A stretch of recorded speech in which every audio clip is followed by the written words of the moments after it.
So our final speaker is Jennifer Bash. She's the founder and CEO of Alaska in Tanzania. So she'll be talking about new opportunities for innovative agribusiness in branded food products. Jennifer, you have the floor. Thank you. Thank you so much for the opportunity. As introduced, my name is Jennifer Bash. I am the founder and CEO of Alaska Tanzania, which is a company focusing on value addition. We add value to locally produced agricultural products, and this is across all the value chains. I know I have very limited time, and I also have a flight to catch.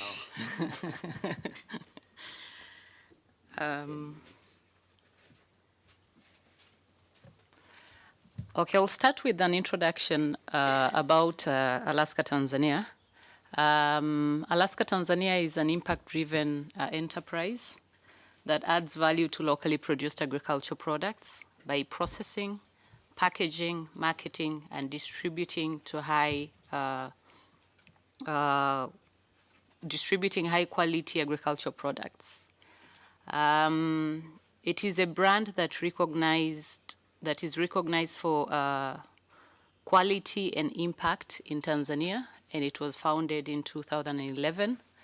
And the idea behind it is, you look at the production side of agriculture. Africa, not necessarily Tanzania by itself, produces a lot. But when it comes to adding value to what Africa is producing, then it is very limited.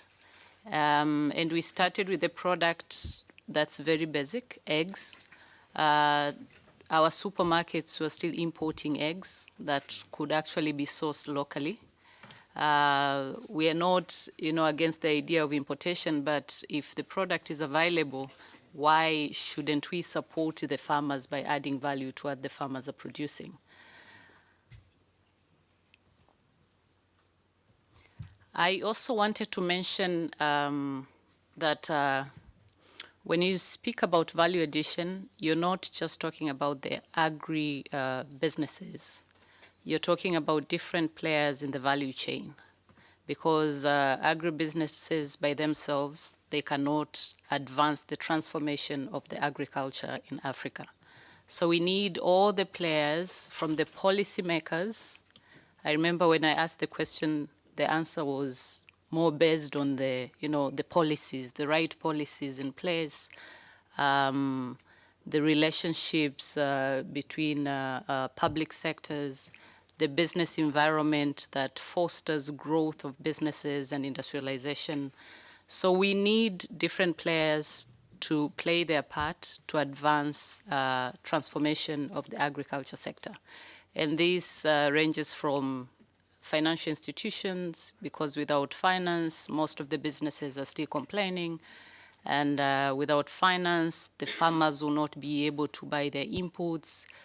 We need to improve the input supplies so that we can also increase our yields. So input suppliers are also key in this sector. We have processors adding value to what the farmers are producing so that we can process, we can package, we can brand, and we can sell to the local regional markets and international markets as well. We need development partners to fund the primary activities, with the capacity building of the farmers. We need to build their capacity. So private sector by itself, it cannot work by itself to transform the agriculture sector. We need joint efforts for inclusive growth. And on the picture there, displaying branded products versus non-branded. On my left-hand side, that is rice in a local market. And on the right-hand side, in a blue pack, that is the branded Alaska Tanzania rice. And on the other side, the top side of it, there are eggs in a local market, and below it, there are the eggs that we supply to supermarkets. Those are well packaged, well branded, and we are targeting the supermarkets that, initially they were importing eggs, but as I speak, if you go to the local supermarkets in Tanzania, you'll not find any imported eggs. So my competition now are the local brands. So local brands have also seen it as an opportunity to brand the eggs and sell to the supermarkets. So you'll find a number of brands on the shelves, especially on the egg shelf, but these are all local brands.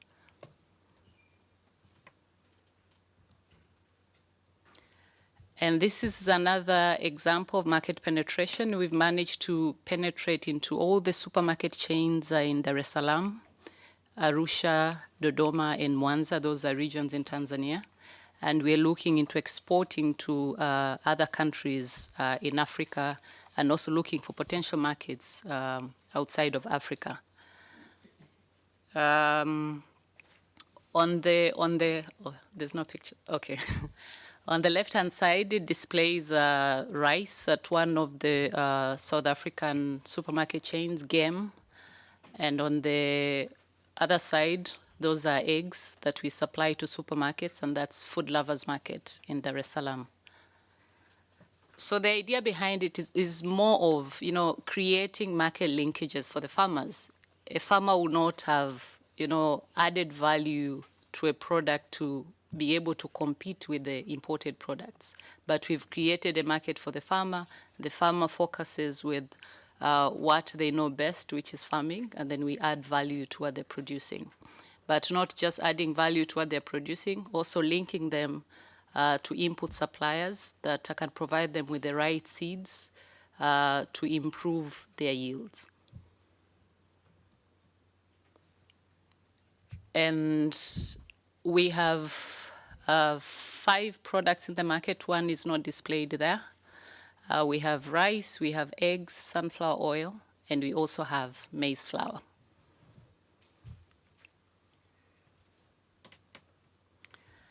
And since I was invited to speak of the opportunities and innovation in agribusiness, this is another innovation. That picture shows a micro, a sector that is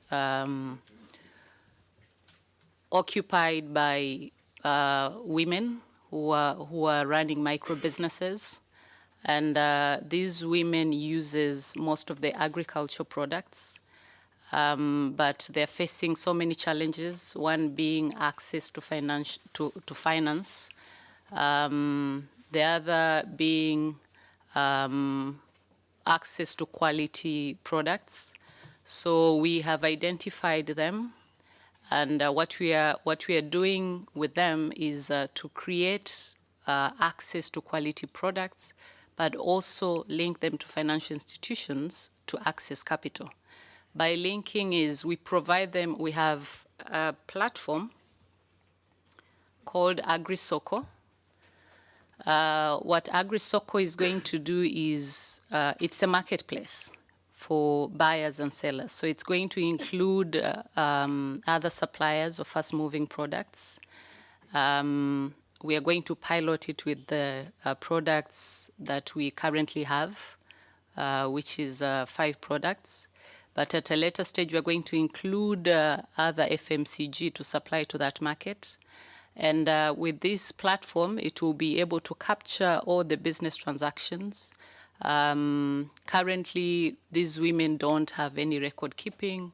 So when it comes to access to capital, they don't have any data to showcase to the financial institutions that they're doing business. So this is going to assist them with data creation, and they will use that data to have access to capital.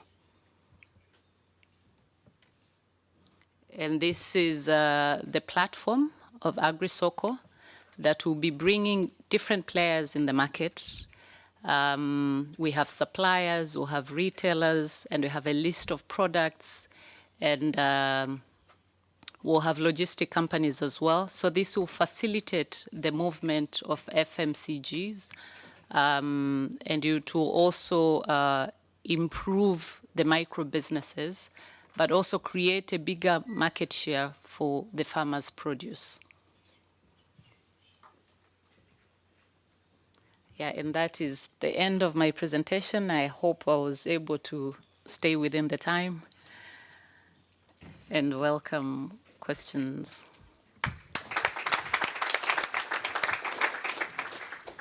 Thank you very much, Jennifer. Yes, you have stayed well below the time, so we appreciate that. I think people are getting a bit hungry, maybe. Anyway, thank you very much for your excellent presentation, showing the value of branding, improving packaging, and value addition to promote local products and even reduce imports. So I think that's a big lesson for many of our African producers. As somebody said, we still import quite a huge amount of food from outside. So these kind of innovations will help to reverse that trend.